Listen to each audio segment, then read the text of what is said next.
अब चलते हैं operations of matrix. Operation of matrix में हमारे पास एक तीन टाइप्स के ऑपरेशंस ऑफ मैट्रिक्स होते हैं। पहला हमारा होता है एडिशंस ऑफ मैट्रिक्स, दूसरा होता है हमारा सब्सट्रैक्शंस ऑफ मैट्रिक्स और तीसरा होता है हमारा मल्टीप्लिकेशंस ऑफ मैट्रिक्स।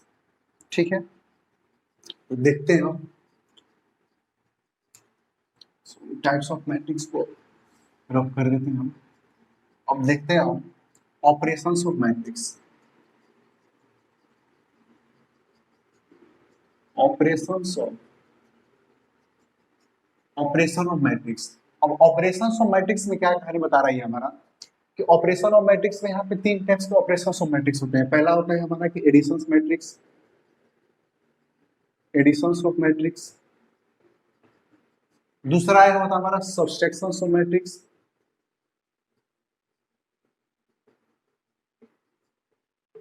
और तीसरा होता है हमारा multiplications of matrix.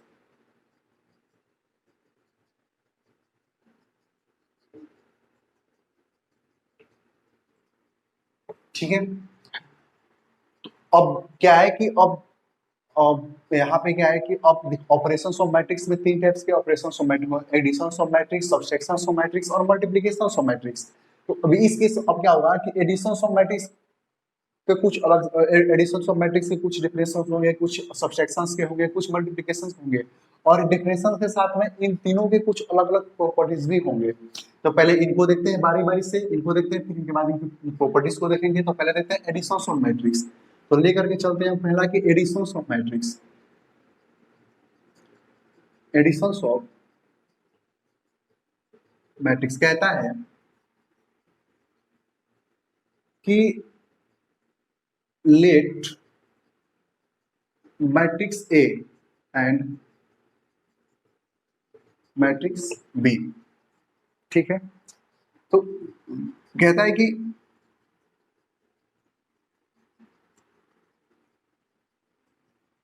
A equal A I J equal to M cross N और matrix B equal to B I J equal to कह सकते हैं हम इसको एम क्रॉस एन। तो कहते हैं कि एडिशन ऑफ मैट्रिक्स क्या होंगे। तो एडिशन ऑफ मैट्रिक्स होगा कि ऐड करेंगे इसको कि A plus B equal to A I J M cross N plus B I J M cross N. ये हमारा पूरा का पूरा एडिशन ऑफ मैट्रिक्स हो गया। अब इसी फॉर्म में अगर हम चलते हैं इसको लेकर के सब्सट्रैक्शंस ऑफ मैट्रिक्स, तो सब्सट्रैक्शंस ऑफ मैट्रिक्स में भी सेम वही होगा कि सब्सट्रैक्शन की जगह पे एडिशन की जगह पे सब्सट्रैक्शन लेकर के चलते हैं कि मैट्रिक्स वही होगा और ये माइनस के प्लस की जगह पे यहाँ पे माइनस आ जाएगा। सिंपल है, जो हम प्लस कर रहे हैं वहाँ पे माइनस हो जाएगा। तो ये हो जाएगा कि ए प्लस बी। जैसे एग्जाम्पल के लिए लेकर के चलते हैं, फॉर एग्जाम्पल कहते हैं कि ए बराबर 3 2 3 4 और 4 6 और 7 3 2 1 और इसको यहाँ पे मैट्रिक्स है, और b इक्वल टू 4 2 1 2 2 1 3 3 3। ये ऑर्डर क्या है 3 क्रॉस 3 3 क्रॉस 3। तो कहता है कि यहाँ पे वैल्यू निकाल दो a प्लस बी। कहता है कि find the value of a plus B. बिल्कुल ही सिंपल है, बिल्कुल। मैंने पिछले लेक्चर में भी मैंने बताया था कि इससे इजी चैप्टर अब 12th क्लास में आपको पढ़ने के लिए नहीं मिलेगा। क्या करना है, बस जोड़ करना है, जोड़ना है, फिर इसको घटाना है, फिर उसको मल्टीप्लिकेशन कर देना है, अब कुछ ऐसे ही इसके प्रॉपर्टीज है, बस बात खत्म है। तो हाँ, ये है कि इसकी जो प्रॉपर्टीज है उसके प्रॉपर्टीज को हमेशा मैं जो यहाँ पे आपको मतलब आप लोग जो आगे में बताऊंगा कि प्रॉपर्टीज क्या है, तो उस प्रॉपर्टीज को हमेशा माइंड में आप लोगों को रखना होगा, क्योंकि उस बेस पे इस जो एडिशंस के एडिशंस ऑफ मैट्रिक्स के जो प्रॉपर्टीज होगा, जो सब्सट्रैक्शंस ऑफ मैट्रिक्स या फिर मल्टीप्लिकेशंस ऑफ मैट्रिक्स का, तो इससे ज्यादा रिलेटेड क्वेश्चन, इससे रिलेटेड ज्यादा क्वेश्चन पूछता है पेपर में, और इसे प्रूफ करने के लिए भी, और इससे रिलेटेड इससे इसके जो प्रॉपर्टीज है, इसके प्रॉपर्टी के से रिलेटेड प्रूफ करने के लिए भी क्वेश्चन पूछ देता है, जो मैं बताऊंगा आपको। ये पहले इसको फाइंड करते हैं कि ए प्लस बी क्या है। ए प्लस बी क्या होगा, ए प्लस बी क्या होगा देखते हैं। मैंने कल ही बार सॉरी मैंने आप लोगों को पिछले लेक्चर में बताया था कि हमेशा फॉर्मेट आपको याद रखना होगा जनरल फॉर्म का। तो जनरल फॉर्म का फॉर्मेट हमेशा यही होता है, A11, A12, A13, A21, A22, A23, A31, A32, A33, यही था। 3 क्रॉस 3 के ऑर्डर में मैट्रिक्स का जनरल फॉर्म तो यही था। अब देखते हैं क्या करेंगे। सिंपल वे में अगर मैं लेकर के चलो, अगर इसके बेस पर अगर मैं लेकर के चलता हूँ तो कुछ नहीं करना होगा। A11 अगर मैं B को लेकर के चलता हूँ, B11, B12, B13, B21, B22, B23, B31, B32, B33, ये हमारे पास मैट्रिक्स B आ गया। ठीक है, अब क्या करना होगा कि अगर A प्लस बी का वैल्यू अगर हमें निकालना होगा, हम क्या करेंगे, सिंपल इसको ऐड कर देंगे। क्या हो जाएगा, तो यहीं पर इसको देख लेते हैं कि A प्लस बी का वैल्यू क्या हो जाएगा, A11 plus B11, A11 plus B11, फिर क्या हो जाएगा A12 plus B12, A12 plus B12, और फिर ऐसे ही क्या हो जाएगा कि A13 प्लस B13। ठीक है, फिर क्या हो जाएगा, फिर A21 प्लस में B21, A22 प्लस B22 और A23 प्लस B23, फिर A31 प्लस में B31 और A32 प्लस B32 और A33 प्लस B33। ये हो गया हमारा एडिशंस का फॉर्म। अगर हम ऐसे लेकर के चलते हैं A प्लस बी के फॉर्म में, तो ये हो गया हमारा एडिशंस फॉर्म। अब इसी के बेस पे A11, A12, A13, A21 और फिर B1 B इक्वल टू, जैसे मैंने कहा आपको, यहाँ पर आप लोग देखिए, ध्यान से आप लोग देखना कि A इक्वल टू मैंने क्या है कि AIJ M क्रॉस N, जो नंबर ऑफ रो और नंबर ऑफ कॉलम्स को डिनोट करता है। फिर B इक्वल टू BIJ, मतलब कि number of row and number of column. तो क्या है कि A1 के साथ A11, A12, A13, A21, A22, A23, A31, A32, A33। B के साथ क्या है कि B12, B11, B12, B13, B21, B22, B23, B31, B32, B33। अगर हम इसको सम अप करते हैं, तो सम करते हैं तो वैल्यू क्या निकल कर आएगा, A11 plus B11, A12 plus B12, A13 plus B13 तो सेम है, A11 plus B11, A12 plus B12, A13 plus B13, B21, B A21 plus B21, A22 plus B22, A23 plus B23, same, मतलब बिल्कुल easy, जो जो है जिसके जिसके जगह पे है उसको ऐड कर देना है। तो उसी तरीके से अगर इसका हम वैल्यू फाइंड करते हैं, एग्जांपल के लेकर के चलते हैं कि जितना भी मैट्रिक्स में आपके बुक्स में जितना सारा क्वेश्चन है, बस ऐसे ही सॉल्व होगा और उसके लिए कुछ भी नहीं करना। तो ऐसे एग्जांपल के लेकर के देख करके चलते हैं, क्या होगा, ये सॉल्यूशन इसका क्या होगा, 2 + 4, 3 + 2, 4 + 1, 4 + 2, 4 + 2, 6 + 2, 7 + 1, 3 + 3, 2 + 3 और 1 + 3। बस हो गया ये प्लस बी का वैल्यू। अब कितना आएगा, ये 2 + 4 6 और ये 5 और ये 5, फिर इसके बाद में 6 और ये 8 और ये 8 और फिर इसके बाद में 6 और 5 और ये 4, हो गया हमारा एडिशन ऑफ मैट्रिक्स हो गया। बस बस यही करना है एडिशन ऑफ मैट्रिक्स में। जितना भी क्वेश्चंस है एडिशन ऑफ मैट्रिक्स से रिलेटेड, एडिशन ऑफ मैट्रिक्स से जितने सारे क्वेश्चंस बिलोंग करते हैं, वो सब के सब ऐसे ही सॉल्व होंगे, इसके अलावा कुछ भी नहीं है इसमें। मैं पहले से ही कहते आ रहा हूँ कि इस चैप्टर में कुछ भी नहीं है, ये बहुत ही इजी चैप्टर है, कुछ नहीं करना। ये बच्चा लोग को भी आता है, जो 4th क्लास में पढ़ता होगा उसे भी ये करना आएगा, जोड़ना और घटाना। तो प्लीज आप लोग लिख लो इसे, फिर मैं आगे लेकर भी चलता हूँ इसका प्रॉपर्टीज ऑफ मैट्रिक्स और properties of addition of matrix, उसको लेकर के चलता हूँ मैं।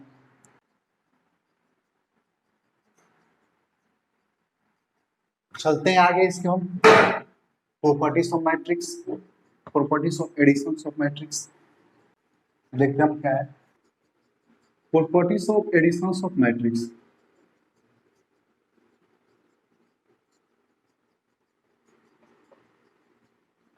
Properties of addition of matrix, तो प्रॉपर्टीज ऑफ एडिशन में पहला प्रॉपर्टीज क्या है, क्यूमुलेटिव मैट्रिक्स।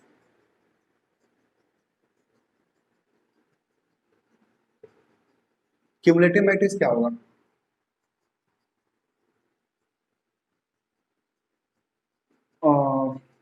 कैसे थे कि matrix A plus B equal to B plus A. अगर कोई मैट्रिक्स, मान लेते हैं कि matrix let A equal to A I J M cross N और B sorry B equal to B I J और एम क्रॉस एन, तो then the cumulative properties क्या हो जाएगा? क्यूमुलेटिव प्रॉपर्टीज ऑफ मैट्रिक्स है, क्यूमुलेटिव मैट्रिक्स क्या हो जाएगा कि A I J M cross N plus B I J M cross N, और इसके इक्वल में क्या आ जाएगा? B I J M cross N plus A I J M cross N, A plus B, A plus B equal B plus A. यही है हमारा first properties. Second properties यही है हमारा। सेकेंड प्रॉपर्टीज क्या कहता है? सेकेंड प्रॉपर्टीज कहता है क्यूमुलेटिव के बाद में सेकेंड प्रॉपर्टीज है associative properties, associative properties of matrix. तो देखते हैं कि एसोसिएटिव प्रॉपर्टी क्या है।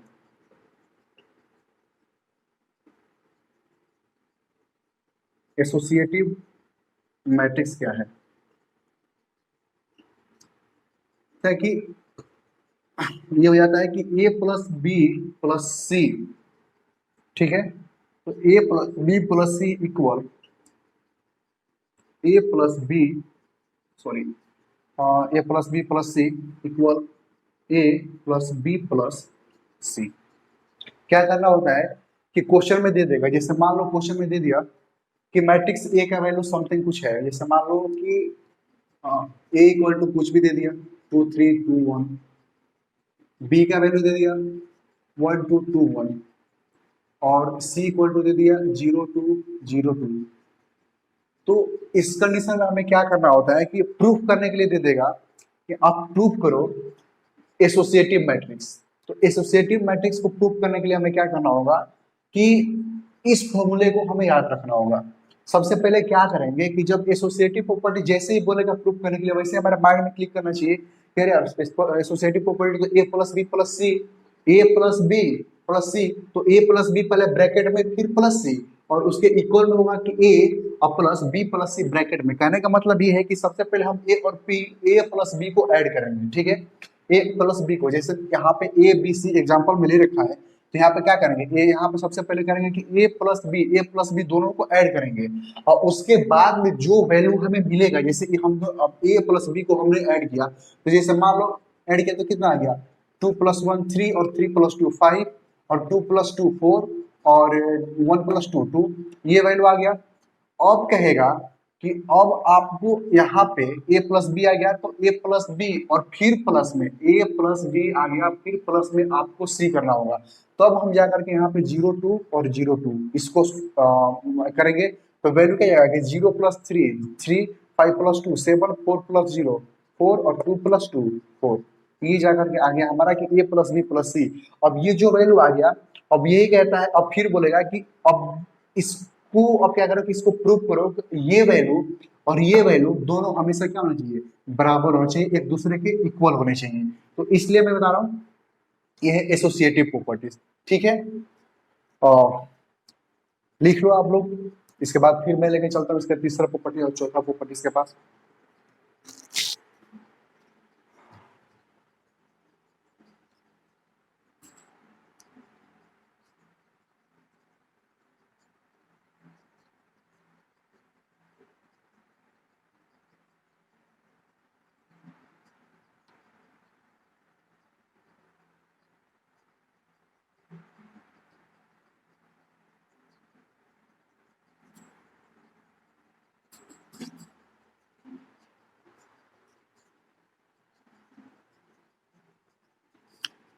देखते हैं हम नेक्स्ट टॉपिक को, इसका जो है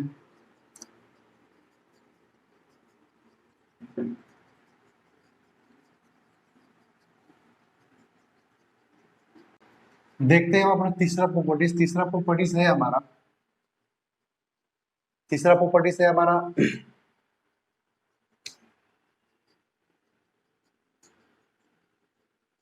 एग्जिस्टेंस ऑफ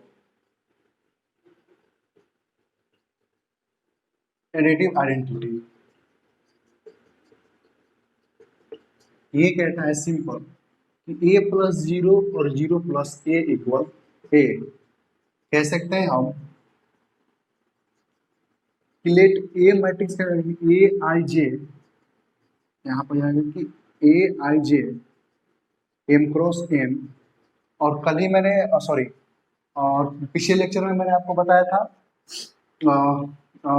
जीरो। जीरो मतलब क्या बताया था मैंने आपको, नल मैट्रिक्स और वाइड मैट्रिक्स। जहां का जिसका जिस मैट्रिक्स का एलिमेंट हमेशा जीरो हो उसे हम कहते हैं नल मैट्रिक्स या वाइड मैट्रिक्स। तो अगर ये बी नंबर पे ले सॉरी जीरो पे ले लेते हैं हम B I J M cross M, क्योंकि यहाँ पे जो इसका जो सॉरी इसका जो एलिमेंट्स है वो हमेशा क्या होगा, जीरो होगा। तो ये हम कह सकते हैं कि A plus sorry A I J M cross M plus B I J M cross M, A plus zero A plus zero बराबर जीरो प्लस ए। ये हमारा एग्जिस्टेंस ऑफ एडिटिव आइडेंटिटी होगा। और चौथा प्रॉपर्टी से हमारे पास existence of additive inverse.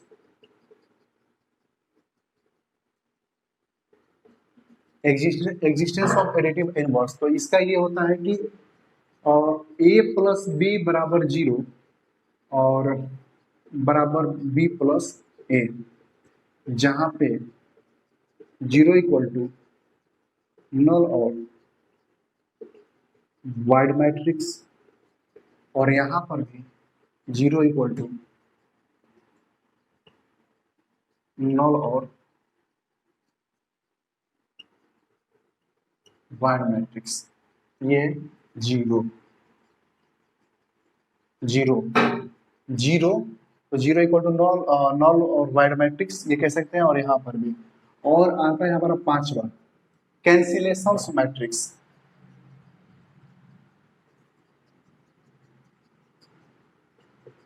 Cancellation of matrix, तो कैंसिलेशन ऑफ लिए लास्ट हमारा है, लास्ट प्रॉपर्टीज है एडिशन ऑफ मैट्रिक्स का। तो कैंसिलेशन ऑफ मैट्रिक्स प्रॉपर्टी ये कहता है कि कैंसिलेशन ऑफ मैट्रिक्स ये हमारा कहता है कि आप left cancellation and right cancellation, ठीक है, लेफ्ट कैंसिलेशन और राइट कैंसिलेशन। तो पहले लेते हैं हम लेफ्ट कैंसिलेशन।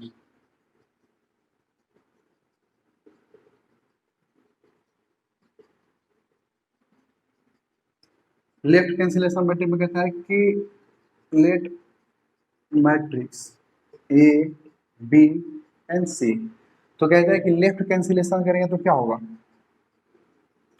ए प्लस बी इक्वल ए प्लस सी इक्वल बी बराबर C.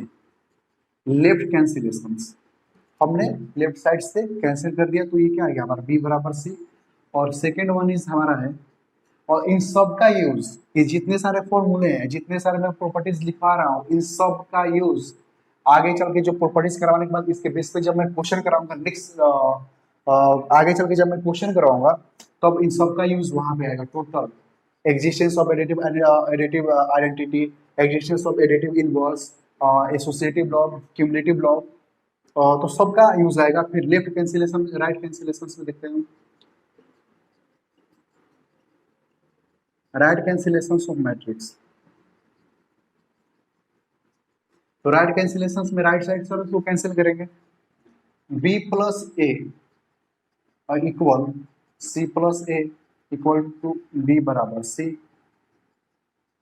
A cancel right side से, तो B equal to C. Same thing ये लेफ्ट कैंसिलेशन और ये राइट कैंसिलेशन। तो आज मैंने पूरा का पूरा आपको एडिशंस ऑफ मैट्रिक्स का पूरा मैंने आपको प्रॉपर्टीज करवा दिया। अब नेक्स्ट लेक्चर में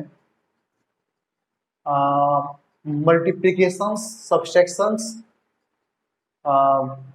मल्टीप्लिकेशन सब्सट्रैक्शन नहीं करेंगे, एडिशन ऑफ मैट्रिक्स के रिलेटेड जितने सारे क्वेश्चंस हैं वो सारे क्वेश्चंस हम करेंगे नेक्स्ट लेक्चर में, ठीक है। तब तक के लिए धन्यवाद, और जो भी होगा अब अगले लेक्चर में देखते हैं। और आज सॉरी अब इस लेक्चर में बस आज इतना ही रहने देते हैं, जो भी होगा वो नेक्स्ट लेक्चर में हम लोग देख लेंगे। या एडिशन ऑफ मैट्रिक्स से रिलेटेड ही जितने प्रॉपर्टीज मैंने करवाया उससे रिलेटेड ही सारा का सारा मैं क्वेश्चन करवाऊंगा बस।